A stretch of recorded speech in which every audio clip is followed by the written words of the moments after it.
Let us pray. നമുക്ക് പ്രാർത്ഥിക്കാം. Come now, O Lord, in power and in might. കർത്താവേ, ഞങ്ങളുടെ മധ്യത്തിൽ അവിടുന്ന് ശക്തിയോടും മഹിമയോടും കൂടെ എഴുന്നള്ളണമേ. Let the words of my mouth and the meditations of our hearts എൻ്റെ വായിലെ വാക്കുകളും ഹൃദയത്തിലെ ധ്യാനവും be acceptable in your sight, O God, our strength and our Redeemer. അവിടുത്തേക്ക് പ്രസാദകരമാക്കണമേ, ഞങ്ങളുടെ കോട്ടയും ഞങ്ങളുടെ വീണ്ടെടുപ്പുകാരനുമായ ദൈവമേ. ആമേൻ. Balaam and his talking donkey have both fascinated and intrigued readers. ബിലെയാമും അദ്ദേഹത്തിൻ്റെ സംസാരിക്കുന്ന കഴുതയും നമ്മെ ഒരേ സമയം അഭിരമിപ്പിക്കുകയും അമ്പരിപ്പിക്കുകയും ചെയ്യുന്നതാണ്. Young and old throughout history. പ്രായമുള്ള ആബാലവൃദ്ധം ജനങ്ങളെ ചരിത്രകാലങ്ങളിൽ മുഴുവൻ ഇത് സന്തോഷിപ്പിച്ചിട്ടുള്ള ഒരു കഥയാണ്. We are especially intrigued by this donkey who possesses human speech. മനുഷ്യനെ പോലെ സംസാരിക്കാൻ കഴിയുന്ന ഒരു കഴുതയെക്കുറിച്ചുള്ള വിവരണമാണ് നമ്മെ അമ്പരപ്പിക്കുന്നത്. How does a donkey, a stubborn, recalcitrant beast of burden, end up talking? ഭാരം ചുമക്കുവാനായി വിധിക്കപ്പെട്ട ഒരു കഴുത എങ്ങനെയാണ് സംസാരിക്കുന്നത് എന്ന് നാം അതിശയിച്ചേക്കാം. The only other earthly creature to talk in Scripture was that slippery, slimy serpent in the 3rd chapter of Genesis. വേദപുസ്തകത്തിൽ ഇതുപോലെ സംസാരിച്ച മറ്റൊരു ജന്തു ഉൽപ്പത്തി പുസ്തകത്തിൻ്റെ ആദ്യ പുസ്തകത്തിൽ ഇങ്ങനെ തെന്നി മാറിപ്പോകുന്ന ആ കോലൻ പാമ്പ് മാത്രമാണ്. However, that talking snake in Genesis was working against God, while this talking donkey in Numbers is working for God. ഉൽപ്പത്തി പുസ്തകത്തിലെ പാമ്പ് ദൈവത്തിന് വിരുദ്ധമായി സംസാരിച്ചപ്പോൾ ഇവിടെ പരാമർശിക്കപ്പെടുന്ന കഴുത ദൈവത്തിന് അനുകൂലമായാണ് സംസാരിച്ചത്. Even extraordinary gifts given to us from time to time can lose their luster when they are not used in keeping with God's will. പ്രിയരെ, ദൈവം നമുക്ക് തന്നിരിക്കുന്ന അനിതര സാധാരണമായ വരങ്ങളും അവ ദൈവനാമത്തിൻ്റെ മഹത്വത്തിന് വേണ്ടി ഉപയോഗിക്കപ്പെടുന്നില്ല എങ്കിൽ അവയുടെ തിളക്കവും അവയുടെ പ്രഭയും നഷ്ടപ്പെട്ടു പോകാം. It is not enough to be involved in wonder-working miracles of God. ദൈവത്തിൻ്റെ അത്ഭുത കാര്യങ്ങളിൽ നാം ഉൾച്ചേരുക എന്നുള്ളത് മാത്രമല്ല, you need to be on the right side of the miracle. ആ അത്ഭുതം എന്തിനാണോ ചെയ്തത് അതിൻ്റെ ശരിയായ ഉദ്ദേശ ലക്ഷ്യങ്ങളിൽ അത് മനസ്സിലാക്കുവാൻ നമുക്ക് കഴിയേണ്ടതുണ്ട്. This talking donkey is on the right side of God's will. ഇവിടെ ഈ സംസാരിക്കുന്ന കഴുത എന്നത് ദൈവഭാഗത്ത് നിന്ന ഒരു ജീവിയാണ് എന്നുള്ളത് നമുക്കറിയാം. Yes, when we read this biblical narrative, we ask in utter amazement. വേദപുസ്തകത്തിലെ ഈ വിവരണം വായിക്കുമ്പോൾ നമ്മൾ അത്ഭുത പരതന്ത്രരായി ഇങ്ങനെ ചോദിച്ചേക്കാം, How did this donkey talk? എങ്ങനെയാണ് ഈ കഴുത സംസാരിച്ചത്? But I submit to you today that the more important question is not how the donkey talked. എന്നാൽ ഞാൻ നിങ്ങളോട് പറയട്ടെ, എങ്ങനെ സംസാരിച്ചു എന്ന് ചിന്തിക്കുന്നതിനേക്കാൾ but why the donkey talked. ഈ കഴുത എന്തിനു വേണ്ടി സംസാരിച്ചു, എന്തുകൊണ്ട് സംസാരിച്ചു എന്ന് ധ്യാനിക്കുന്നതാണ് ആവശ്യം. The most important question is not how the donkey was given the power of speech. ഈ കഴുതയ്ക്ക് സംസാരിക്കാനുള്ള കഴിവ് എങ്ങനെയാണ് കൊടുത്തത് എന്നുള്ളതിനേക്കാൾ പ്രധാനം, but why the donkey found it necessary to speak in the first place. എന്തിനാണ് ഈ കഴുത സംസാരിച്ചത് എന്നുള്ളതിനെക്കുറിച്ച് ചിന്തിക്കുന്നതാണ് പ്രഥമമായി ആവശ്യമുള്ളത്. The Bible is not big on how because it is not a science book. ഇതൊരു വേദപുസ്തകം, ഒരു ശാസ്ത്രഗ്രന്ഥം അല്ലാത്തതുകൊണ്ട് എങ്ങനെ എന്നുള്ള ചോദ്യത്തെക്കുറിച്ച് കാര്യമായ വിവരണങ്ങൾ നൽകുന്നില്ല എന്നുള്ളത് നമ്മൾ ഓർക്കണം. The Bible speaks about the earth being flat and the sun standing still. ഭൂമി പരന്നതാണെന്നും സൂര്യൻ നിശ്ചലമായതിനെക്കുറിച്ചും ഒക്കെ വേദപുസ്തകം സംസാരിക്കുന്നുണ്ട്. But owing to the advances of science, we know better than that today. വേദപുസ്തകത്തിൽ പറഞ്ഞിരിക്കുന്ന കാര്യങ്ങളെ ശാസ്ത്രീയമായ ഒരുപാട് പുരോഗമനമുണ്ടായതുകൊണ്ട് അന്ന് പറഞ്ഞതിനേക്കാൾ കുറച്ചുകൂടെ നന്നായി മനസ്സിലാക്കുവാൻ ഇപ്പോൾ നമുക്ക് കഴിയും. But that's all right because the Bible is not a science book. Science പുസ്തകമല്ല, ഒരു ശാസ്ത്രഗ്രന്ഥമല്ല വേദപുസ്തകം എന്നുള്ളത് കൊണ്ട് അതിനകത്ത് കുഴപ്പമൊന്നുമില്ല. The Bible does not purport to deal with questions of how. വേദപുസ്തകം ഒരിക്കലും എങ്ങനെ എന്നുള്ള ചോദ്യങ്ങൾക്ക് ഉത്തരം തരുന്നതിന് ശ്രമിക്കുന്നില്ല. But the Bible is big on why. എന്നാൽ എന്തിനു വേണ്ടി എന്നുള്ള ചോദ്യത്തിന് ഉത്തരം നൽകുവാൻ വേദപുസ്തകം വാചാലമാണ്. You can quibble with the Bible on how because it is not a science book. ഇതൊരു ശാസ്ത്രീയ ഗ്രന്ഥമല്ലാത്തത് കൊണ്ട് എങ്ങനെ എന്നുള്ള ചോദ്യം നമുക്ക് വിട്ടുകളയാം. But it can more than hold its own on why. എന്നാൽ എന്തുകൊണ്ട് എന്നുള്ള ചോദ്യത്തിന് നാം ധ്യാനിക്കുമ്പോൾ ഒത്തിരി ഉത്തരങ്ങൾ വേദപുസ്തകം നമുക്ക് നൽകുന്നുണ്ട്. If you will go back to the opening chapters of the book of Numbers, സംഖ്യാപുസ്തകത്തിൻ്റെ ആരംഭ അധ്യായങ്ങളിലേക്ക് നാം ശ്രദ്ധിക്കുകയാണെങ്കിൽ you will see that a donkey did not start out talking. അവിടെ ഒരു കഴുത സംസാരിച്ചു തുടങ്ങിയതായിട്ട് നാം വായിക്കുന്നില്ലല്ലോ. In the beginning chapters of Numbers, almost every chapter begins with the words, "The Lord said to Moses." എന്നാൽ സംഖ്യാപുസ്തകത്തിൻ്റെ മിക്കവാറും എല്ലാ അധ്യായങ്ങളും ആരംഭിക്കുന്നത് ദൈവം മോശയോട് സംസാരിച്ചു എന്ന് പറഞ്ഞുകൊണ്ടാണ്.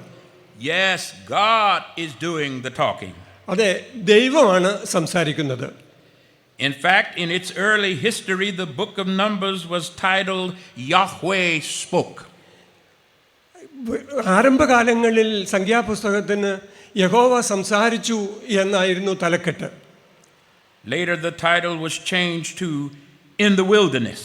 എന്നാൽ പിൽക്കാലത്ത് മരുഭൂമിയിൽ, നിർജ്ജന പ്രദേശത്ത് എന്നൊക്കെയുള്ള ഒരു തലക്കെട്ട് സംഖ്യാപുസ്തകത്തിന് നൽകുകയുണ്ടായി.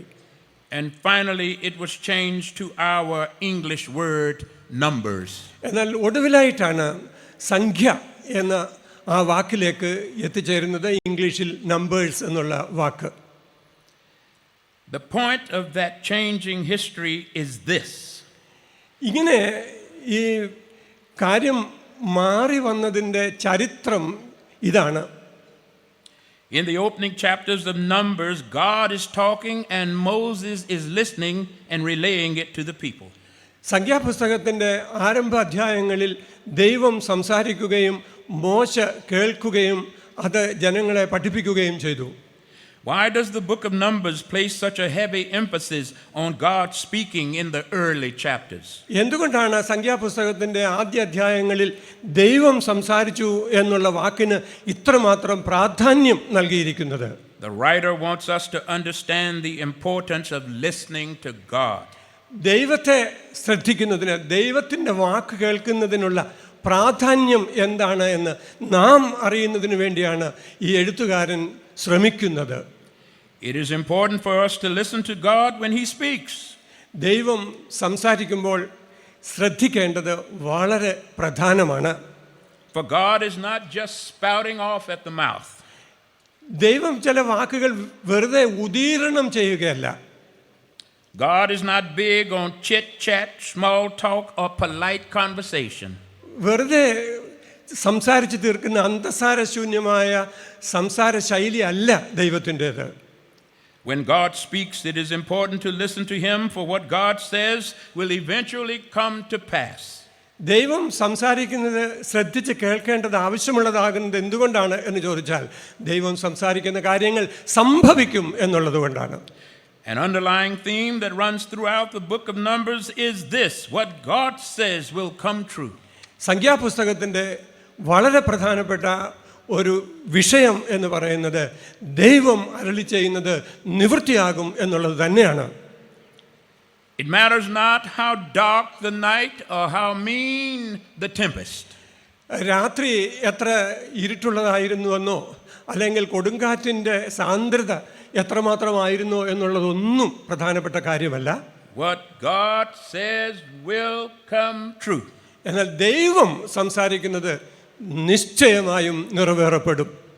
You can trust what God promises even when the evidence is nowhere in sight. ദൈവത്തെ നമുക്ക് വിശ്വസിക്കുവാനായിട്ട് സാധിക്കും.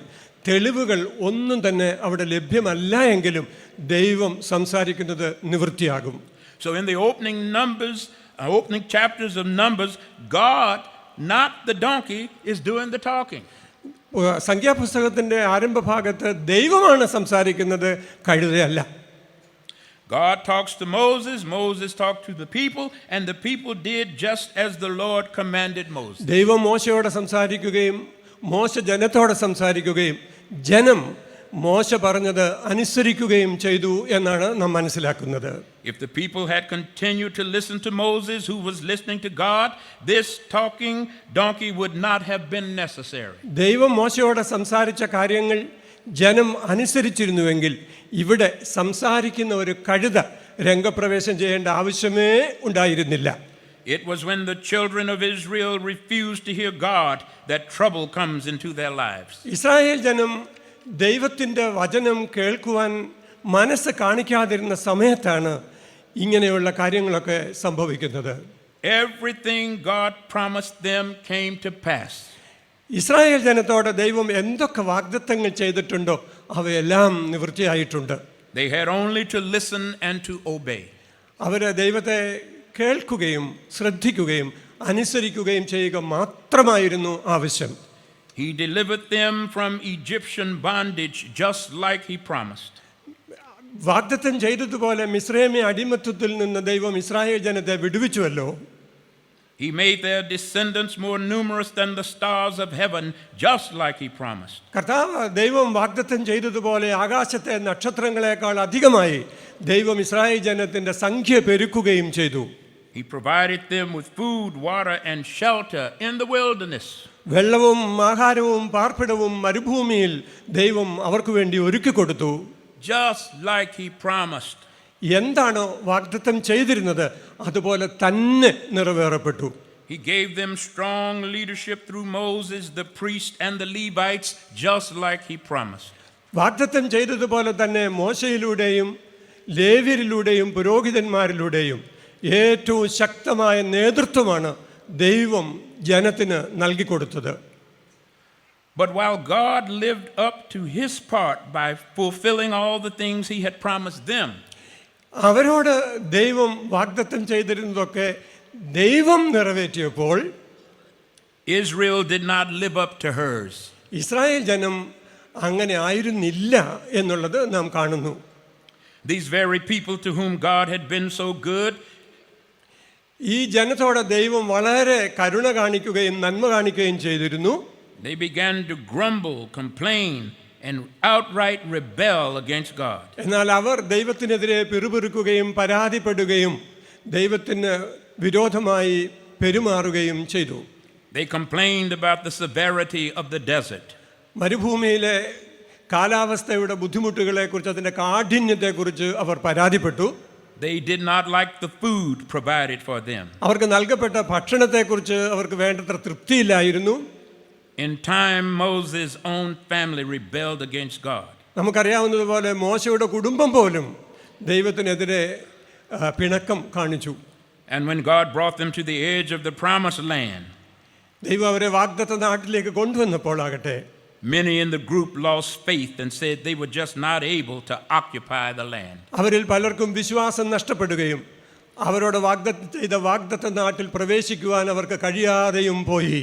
And finally, Moses himself rebels against God, striking a rock in defiance of God. നമുക്ക് കാണാൻ കഴിയുന്നത് ഒടുവിൽ മോശ പോലും ദൈവത്തെ അനുസരണക്കേട് കാണിച്ചു ആ പാറയുടെ മേലെ അടിക്കുന്നത് വഴി എന്ന് നമുക്ക് വായിക്കാനായിട്ട് കഴിയുമല്ലോ. God was faithful. Everything he said came to pass. ദൈവം പറഞ്ഞ കാര്യങ്ങളെല്ലാം നിറവേറ്റുന്നതിൽ ദൈവം വിശ്വസ്തനായിരുന്നു. But Israel was not. എന്നാൽ ഇസ്രായേൽ അങ്ങനെ ആയിരുന്നില്ല. Owing to her faithlessness, Israel engaged in a season of rebellion and disobedience. അവരുടെ വിശ്വാസരാഹിത്യം കാരണം അവർ ദൈവത്തിന് വിരോധമായി പിറുപിറുക്കുകയും അവർ ദൈവത്തിന് വിരോധമായി എഴുന്നേൽക്കുകയും ചെയ്തു. So much so that by the time we get to the 22nd chapter of Numbers, Moses is silent, Miriam and Aaron are dead, and a dubious diviner named Balaam is prophesying. പ്രിയരെ, 22-ാം അധ്യായത്തിലേക്ക് വരുമ്പോൾ മോശ മരിച്ചു, Miriam നിശബ്ദമാണ്, അവരാരുമില്ല. ഇപ്പോൾ ഇതാ സംസാരിക്കുവാൻ ഒരു ദർശകനെ വിളിക്കുകയാണ്, ഡിവൈനറെ. And the donkey on which Balaam is riding ends up doing the best talking. ബിലയാം സഞ്ചരിച്ച കഴുതയാകട്ടെ ഏറ്റവും നന്നായി സംസാരിച്ചു. Why is it necessary for the donkey to talk? എന്തിനാണ് ഈ കഴുത സംസാരിച്ചത്?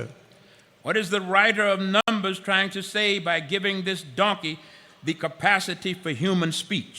മനുഷ്യൻ സംസാരിക്കുന്നത് പോലെ കഴുതയ്ക്ക് സംസാരിക്കുവാനുള്ള കഴിവ് കൊടുത്തു എന്ന് സംഖ്യാപുസ്തകത്തിൻ്റെ എഴുത്തുകാരൻ എഴുതി വച്ചിരിക്കുന്നതിൻ്റെ പുറകിലുള്ള ഉദ്ദേശം എന്താണ്? Why? Because a prophesying Balaam and a talking donkey are proof that God will go to extraordinary lengths for us to hear him. പ്രിയരെ, അതെന്തിനാണ് എന്ന് ചോദിച്ചാൽ അസാധാരണമായ വഴികളിലൂടെ ദൈവം സംസാരിച്ചുകൊണ്ടേ ഇരിക്കുന്നു എന്നുള്ള യാഥാർത്ഥ്യം ഉറപ്പിക്കുന്നതിന് വേണ്ടിയാണ്.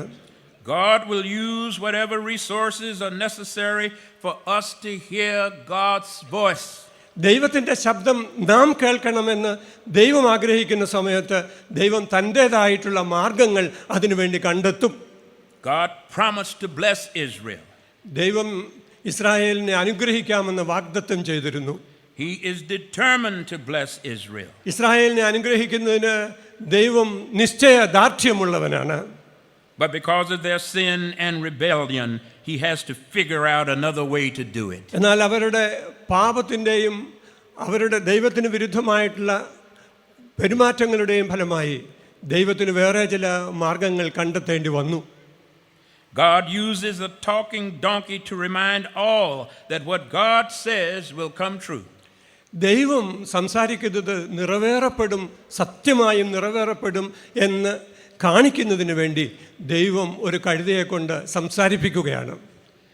Now Balaam and his donkey come before us in scripture as a result of a frightened king named Balak. Balak എന്നു പേരുള്ള ഭയചകിതനായ ഒരു രാജാവ് കാരണമാണ് ബിലയാമിനെയും ഈ കഴുത സംസാരിക്കുന്ന കഴുതയെയും വേദപുസ്തകത്തിൽ അവതരിപ്പിച്ചിട്ടുള്ളത്.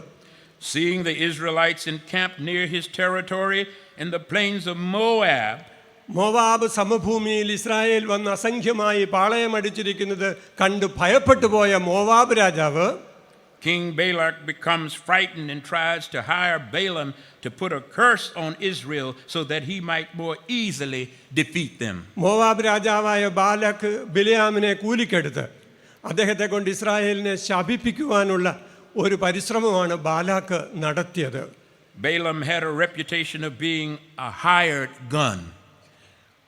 ബിലയാമിന് ഉന്നതമായ ഒരു മാന്യതയുണ്ടായിരുന്നു, സ്വീകാര്യതയുണ്ടായിരുന്നു ആ സമൂഹത്തിൽ. But his only weapons were words.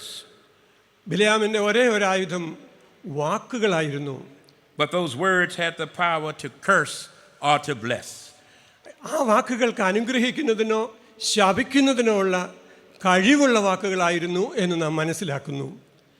But King Balak was not the only one seeking to hire Balaam. ബിലയാമിനെ വിലക്കെടുക്കുന്നതിന് വാടകയ്ക്കെടുക്കുന്നതിന് ശ്രമിച്ചത് ബാലാക്ക് എന്ന രാജാവ് മാത്രമല്ല, God also hired him. ദൈവവും അങ്ങനെ ബിലയാമിനെ ഉപയോഗിക്കുവാനായി തീരുമാനിച്ചിരുന്നു. King Balak hired Balaam as a sorcerer. Balak എന്ന രാജാവ് ബിലയാമിനെ കണ്ടതൊരു മന്ത്രവാദിയായിട്ടാണ്. A sorcerer is one who uses black magic to change the deity's mind. തൻ്റെ ദുർമന്ത്രവാദം കൊണ്ട് ദൈവത്തിൻ്റെ മനസ്സ് മാറ്റിമറിക്കുവാൻ കഴിയുന്ന ഒരാളായിട്ടാണ് ബിലയാമിനെ ബാലാക്ക് കണ്ടത്. But God also hired Balaam. എന്നാൽ ബിലയാമിനെ ദൈവം ഉപയോഗിക്കുന്നുണ്ട്. But not as a sorcerer, but as a diviner. ബിലയാമിനെ ദൈവം ഉപയോഗിക്കുന്നത് ഒരു ദുർമന്ത്രവാദിയായിട്ടല്ല, പിന്നെയോ ദൈവത്തിൻ്റെ ദർശകനായിട്ടാണ്, പ്രവാചകനായിട്ടാണ്. A diviner does not seek to change God's will. ദൈവത്തിൻ്റെ ദർശകൻ ഒരിക്കലും ദൈവ തിരുഹിതത്തെ മാറ്റിമറിക്കുവാൻ ശ്രമിക്കുന്നവനല്ല.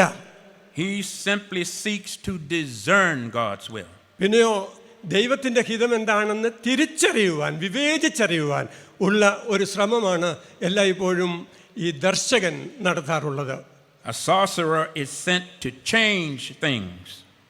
കാര്യങ്ങളൊക്കെ മാറ്റിമറിക്കുവാൻ, വ്യത്യാസപ്പെടുത്തുവാനാണ് ഒരു മന്ത്രവാദിയെ ഉപയോഗിക്കുന്നത് എങ്കിൽ, while a diviner is sent to see things and then tell the truth about what he sees. ഒരു ദർശകനാകട്ടെ കാര്യങ്ങൾ കണ്ട് മനസ്സിലാക്കി ദൈവത്തിൻ്റെ ഹിതത്തെ അറിയിച്ചു കൊടുക്കുന്നതിന് വേണ്ടി ദൈവം നിയമിക്കുന്ന ദൈവത്തിൻ്റെ ഉപകരണമാണ്. God did not need a diviner, a sorcerer to change things. God did not need a sorcerer to change things. കാര്യങ്ങൾ മാറ്റം വരുത്തുന്നതിന് ദൈവത്തിന് ഒരു സഹായിയുടെയും ആവശ്യമില്ല, ഒരു മന്ത്രവാദിയുടെ ആവശ്യമൊന്നും ഇല്ലല്ലോ. He simply needed somebody to see things and tell the truth. കാര്യങ്ങൾ ശരിയായി കാണുകയും മനസ്സിലാക്കുകയും അറിയിച്ചു കൊടുക്കുകയും ചെയ്യുന്ന ഒരു ദൈവിക വക്താവിനെയാണ് ദൈവത്തിന് ആവശ്യം. And so the donkey talks. അതുകൊണ്ടാണ് ഇവിടെ കഴുത സംസാരിക്കുന്നത്.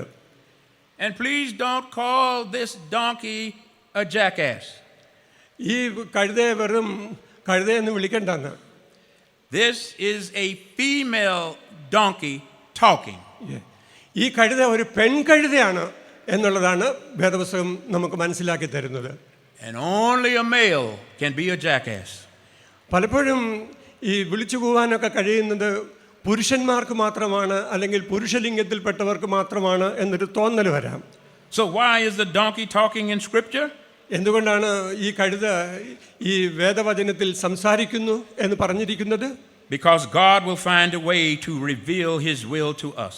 ദൈവത്തിൻ്റെ ഇഷ്ടം നമുക്ക് വെളിവാക്കി തരുന്നതിന് ദൈവം തൻ്റെതായിട്ടുള്ള മാർഗം സ്വീകരിക്കുന്നു എന്നുള്ളത് കൊണ്ടാണ്.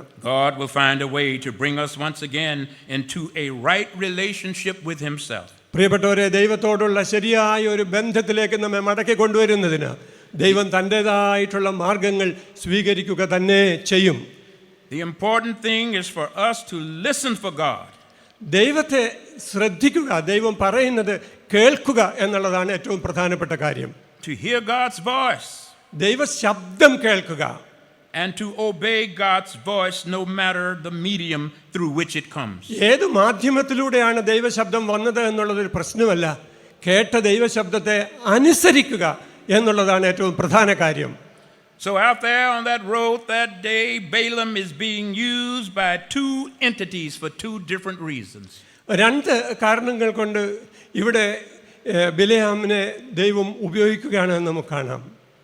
He is being used as a sorcerer by King Balak. Balak അദ്ദേഹത്തെ ഒരു മന്ത്രവാദിയെ പോലെ കണ്ടപ്പോൾ, hoping he can change things and keep Israel out of his territory. ഇപ്പോഴത്തെ സ്ഥിതിയൊക്കെ മാറ്റിമറിക്കുന്നതിന് അദ്ദേഹത്തിന് കഴിയും എന്നുള്ള ചിന്തയിലാണ് അദ്ദേഹത്തെ മന്ത്രവാദിയായി ബാലാക്ക് കണ്ടത്. But he is also being used by God as a diviner. എന്നാൽ ദൈവമാകട്ടെ ബിലെയാമിനെ ദൈവത്തിൻ്റെ ദർശകനായി ഉപയോഗിക്കുകയാണ്. Not to change things, പരിസ്ഥിതികൾക്ക് മാറ്റം ഉണ്ടാക്കുക എന്നുള്ളതല്ല, സംഭവങ്ങൾക്ക് മാറ്റം വരുത്തുക എന്നുള്ളതല്ല, but to get Israel to seek and obey God's will. ദൈവത്തിൻ്റെ ഹിതം എന്താണ് എന്ന് ഇസ്രായേൽ അന്വേഷിക്കുകയും അതിനെ കണ്ടെത്തി അനുസരിക്കുകയും ചെയ്യുന്നതിന് വേണ്ടിയാണ് ദൈവം ബിലെയാമിനെ ഉപയോഗിക്കുന്നത്. So the donkey sees the angel of the Lord in the road and stops. നാം വായിക്കുന്നത് ഈ കഴുത ദൈവത്തിൻ്റെ ദൂതനെ വഴിയിൽ കണ്ടാറെ അവിടെ നിന്നു എന്നാണ്. Balaam does not see the angel of the Lord and tries to press his donkey forward. എന്നാൽ ബിലെയാം അങ്ങനെ ദൈവത്തിൻ്റെ ദൂതനെ കണ്ടില്ല എന്നാണ് നാം മനസ്സിലാക്കുന്നത്. Beating her 3 times. അതുകൊണ്ട് 3 പ്രാവശ്യം ഈ കഴുതയെ ബിലെയാം അടിച്ചു എന്ന് നമ്മൾ ഈ അധ്യായത്തിൽ വായിക്കുന്നുണ്ട്. But rather than defy the angel of God standing in the roadway, റോഡിൽ നിൽക്കുന്ന ദൈവത്തിൻ്റെ ദൂതനെ മറികടക്കുന്നതിന് പകരം the donkey does what any good donkey would do. ഏതൊരു നല്ല കഴുതയും ചെയ്യുന്നത് പോലെ ഈ കഴുതയും ചെയ്തു. She sits down. നമ്മൾ വായിക്കുന്നത് കഴുത അവിടെ കിടന്നു എന്നാണ്. Not only does she sit down, but she starts talking to Balaam. ബിലെയാമിൻ്റെ കീഴിൽ ഈ കഴുത ഇരുന്നു കിടന്നു എന്ന് മാത്രമല്ല, ബിലെയാമിനോട് കഴുത സംസാരിച്ചും തുടങ്ങി. In order to get him to see God. ദൈവത്തെ കാണുന്നതിന് വേണ്ടിയാണ് കഴുത ബിലെയാമിനോട് ഇപ്രകാരം സംസാരിച്ചത്. This donkey stopped when she saw the angel of the Lord. ദൈവത്തിൻ്റെ ദൂതനെ വഴിയിൽ കണ്ടപ്പോഴാണ് ഈ കഴുത സംസാരിച്ചു തുടങ്ങിയത്. This is the reason I call her a dignified donkey. അതുകൊണ്ടാണ് ഈ കഴുതയെ ഞാൻ മാന്യതയുള്ള അന്തസ്സുള്ള കഴുത എന്ന് വിളിക്കുന്നത്. She acted with such dignity and grace under pressure. തൻ്റെ ജീവിതത്തിൻ്റെ പ്രതിസന്ധിയുടെ മധ്യത്തിലും താൻ മർദ്ദനമേൽക്കുമ്പോഴും വളരെ മാന്യതയോടുകൂടെ പെരുമാറുന്ന ഒരു കഴുതയാണല്ലോ നമ്മളവിടെ കാണുന്നത്. She teaches all of us that you bring dignity upon yourself when you obey God and respond positively to His will. പ്രിയരെ, ദൈവഹിതത്തോട് ക്രിയാത്മകമായി പ്രതികരിക്കുമ്പോൾ നാമും നമ്മുടെ ജീവിതത്തിൽ ആ മാന്യത സൂക്ഷിക്കണം എന്ന് ഈ വചനം നമ്മെ ഓർമ്മിപ്പിക്കുകയാണ്. This is a dignified donkey, for when she saw the angel of the Lord. ഈ കഴുത ഒരു മാന്യതയുള്ള കഴുതയാണ്, അന്തസ്സുള്ള കഴുതയാണ് എന്ന് പറയുന്നതിൻ്റെ കാരണം ദൈവദൂതനെ ഈ കഴുത കണ്ടു എന്നുള്ളത് കൊണ്ടാണ്. She did what Balaam did not have sense enough to do. ബിലെയാമിന് കാണാൻ കഴിയാതിരുന്ന കാര്യത്തെ ഈ കഴുത കണ്ടു. She bowed down in praise and adoration. പ്രിയരെ, ദൈവദൂതനെ കണ്ടപ്പോൾ താഴ്മയോടുകൂടെ ആരാധനയോടെ അത് കുമ്പിടുകയാണ് ചെയ്തത്. Refusing to go one step further in the presence of the divine. ദൈവിക സാന്നിധ്യത്തിൽ ഒരടി പോലും ഇനി മുന്നോട്ട് വെക്കുവാൻ താൻ സമ്മതിക്കുന്നില്ല എന്നുള്ള മനോഭാവത്തോടെയാണ് കഴുത അവിടെ വീണ് കിടന്നത്. It's almost as if the donkey is saying, I hear you, Lord, and I see you. ഈ കഴുത പറയുന്നത് പോലെ നമുക്ക് തോന്നുകയാണ്, ദൈവമേ, ഞാൻ നിന്നെ കാണുന്നു, ഞാൻ നിന്നെ അനുസരിക്കുന്നു എന്ന്. And I am determined to obey you today. ഞാൻ നിന്നെ അനുസരിക്കുവാൻ നിശ്ചയിച്ചിരിക്കുകയാണ് എന്ന് ഈ കഴുത പറയുകയാണ്. I will not go one step further. ഇനി ഒരടി പോലും ഞാൻ മുമ്പോട്ട് നടക്കുകയില്ല. Then the donkey turns to talk to Balaam. ബിലെയാമിനോട് സംസാരിക്കുവാൻ കഴുത തിരിയുമ്പോൾ, What have I done to you to make you beat me these 3 times? ഈ കഴുത ചോദിക്കുകയാണ്, നീ എന്തിനാണ് എന്നെ 3 പ്രാവശ്യം അടിച്ചത് എന്ന്. Am I not your donkey on which you have always ridden? എൻ്റെ മേലല്ലേ നീ സഞ്ചരിച്ചത്, ഞാൻ നിന്റെ കഴുതയല്ലേ എന്ന് ബിലെയാമിനോട് ഈ കഴുത ചോദിക്കുന്നു. Have I been in the habit of doing this to you? ഞാൻ എപ്പോഴെങ്കിലും നിന്നോട് ഇതുപോലെ പെരുമാറിയിട്ടുണ്ടോ എന്ന് കഴുത ചോദിക്കുകയാണ്. Then the Lord opened Balaam's eyes. പ്രിയരെ, അപ്പോഴാണ് ബിലെയാമിൻ്റെ കണ്ണുകളെ ദൈവം തുറന്നത്. And he saw the angel of the Lord standing in the roadway. അവിടെ ആ വഴിയിൽ ദൈവത്തിൻ്റെ ദൂതൻ നിൽക്കുന്നത് ബിലെയാം കണ്ടു. Balaam said, I have sinned. ബിലെയാം പറയുകയാണ്, ഞാൻ പാപം ചെയ്തു പോയി. I did not see you standing in the road. വഴിയിൽ നിൽക്കുന്നവനായി നിന്നെ ഞാൻ കണ്ടില്ലല്ലോ. I'm ready to do it God's way. ദൈവത്തിൻ്റെ ഹിതം നിറവേറ്റുവാൻ ഞാൻ സമ്മതിക്കുന്നു എന്ന് ബിലെയാം അവിടെ പറയുകയാണ്. The angel said, you don't have to go back. അപ്പോൾ ഈ മാലാഖ ദൈവദൂതൻ ബിലെയാമിനോട് പറഞ്ഞു, നീ തിരിച്ചു പോകേണ്ട ആവശ്യമില്ല, But just do what God tells you to do when you get there. എന്നാൽ നീ അവിടെ ചെല്ലുമ്പോൾ ദൈവം നിന്നോട് പറയുന്ന കാര്യം മാത്രമേ നീ ചെയ്യാവൂ എന്ന് ബിലെയാമിനോട് ദൈവദൂതൻ പറഞ്ഞു. The Lord manifested himself out on that road that day to get you to see God's will and to do it God's way. ബിലെയാം ദൈവത്തിൻ്റെ ഹിതം മനസ്സിലാക്കുന്നതിനും അതനുസരിച്ച് പ്രവർത്തിക്കുന്നതിനും ആ വഴിമധ്യേ ദൈവത്തിൻ്റെ സാന്നിധ്യത്തെ തിരിച്ചറിഞ്ഞ ദിവസമാണ് ആ ദിവസം. In closing, there are 3 things instructive about this text today. ഈ ഒരു പ്രബോധനം അവസാനിപ്പിക്കുമ്പോൾ 3 കാര്യങ്ങൾ ഞാൻ പറഞ്ഞ് അവസാനിപ്പിക്കുവാൻ താല്പര്യപ്പെടുന്നു. 1, our challenge is to make every effort to hear God's voice. പ്രിയരെ, ദൈവത്തിൻ്റെ ശബ്ദം കേൾക്കുന്നതിന് എല്ലാ തരത്തിലും നമ്മൾ പരിശ്രമിക്കുമെന്നുള്ളൊരു തീരുമാനം നാം എടുക്കേണ്ടതുണ്ട്. 2, we must strive to be on the right side of what God is doing in the world. ഈ ലോകത്തിൽ ദൈവം ചെയ്യുന്ന ദൈവത്തിൻ്റെ ഇഷ്ടം എന്തെന്ന് തിരിച്ചറിഞ്ഞ് ദൈവഹിതമനുസരിച്ച് മാത്രം പ്രവർത്തിക്കുവാൻ, ദൈവത്തിൻ്റെ ഭാഗത്ത് നിൽക്കുവാൻ നമുക്കൊരു തീരുമാനമുണ്ടാകണം എന്നുള്ളതാണ്. And 3, മൂന്നാമത്, we must let God be God. ദൈവം ദൈവമായിരിക്കുന്നതിന് നാം അനുവദിക്കണം നമ്മുടെ ഉള്ളിൽ എന്നുള്ളതാണ്. We must pray to God sincerely, saying, നമുക്ക് ആത്മാർത്ഥതയോടുകൂടെ ദൈവത്തോട് അങ്ങനെ പ്രാർത്ഥിക്കണം. do to us what you have to. ദൈവമേ, അവിടുത്തേക്ക് ഹിതകരമായത് എന്നിൽ നീ നിവർത്തിക്കണമേ. In order to do through us what you will. ദൈവമേ, നിന്റെ ഹിതം ഞങ്ങളിലൂടെ നിറവേറുവാൻ ദൈവം പ്രവർത്തിക്കണമേ. Speak, Lord, ദൈവത്തെ കാണുവാൻ for your servants are listening. ദൈവമേ, സംസാരിക്കണമേ, അരുളി ചെയ്യണമേ. ഇതാ നിന്റെ ദാസർ കേൾക്കുന്നു. When we listen to the voice of God, ദൈവത്തിൻ്റെ ശബ്ദത്തെ നാം ശ്രദ്ധിക്കുമ്പോൾ our world becomes a better world. നാം ജീവിക്കുന്ന ലോകമുണ്ടല്ലോ, അത് കുറച്ചുകൂടെ നല്ല ലോകമായി മാറും. Our world becomes a more just and loving world. നമ്മുടെ ഈ ലോകം നീതിയുള്ളതും സ്നേഹമുള്ളതുമായ ലോകമായി മാറും. Our challenge is to hear and obey God's voice. എൻ്റെ പ്രിയപ്പെട്ടവരെ, ഞാൻ ഇന്ന് ഈ പന്തലിൽ ഉയർത്തുന്ന വെല്ലുവിളി ദൈവത്തിൻ്റെ ശബ്ദത്തെ അനുസരിക്കുക എന്നുള്ളതാണ്. Maybe God's voice will come through the suffering children of Gaza.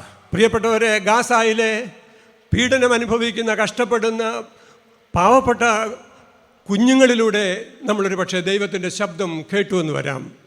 Or maybe it will come through the immigrant population throughout the world seeking safe harbor. ലോകത്തിൽ എമ്പാടുമുള്ള കുടിയേറ്റക്കാരുടെ കുറച്ചുകൂടെ നല്ല വാസസ്ഥലവും ജീവിത സൗകര്യങ്ങളും അന്വേഷിച്ചു പോകുന്ന കുടിയേറ്റക്കാരുടെ വിഹ്വലതകളുടെ ശബ്ദങ്ങളിൽ നാം ദൈവത്തിൻ്റെ ശബ്ദം കേട്ടു എന്ന് വരാം. Maybe through those who are most in need in our homelands, India and America. പ്രിയപ്പെട്ടവരെ, നമ്മുടെയൊക്കെ മാതൃരാജ്യത്ത്, നിങ്ങളുടെ ഇന്ത്യയിലും അമേരിക്കയിലും ഒരുപോലെ ആവശ്യത്തിലിരിക്കുന്നവരെ കണ്ടെത്തുന്നതാണ് ദൈവശബ്ദം കേൾക്കുന്നതിനുള്ള ഒരു മാർഗം. When we hear the voice of God, നാം ദൈവത്തിൻ്റെ ശബ്ദം കേൾക്കുമ്പോൾ then and only then will we be the people that God wills and intends for us to be. അപ്പോൾ മാത്രമേ നാം ദൈവത്തിൻ്റെ ജനമാകൂ, ദൈവം ആഗ്രഹിക്കുന്ന പോലുള്ളൊരു ജനമാകൂ, ദൈവത്തിൻ്റെ ഹിതം നമ്മിലൂടെ നിറവേറപ്പെടുകയുള്ളൂ. And the people of God said, ദൈവജനം പറഞ്ഞു, Amen. ആമേൻ.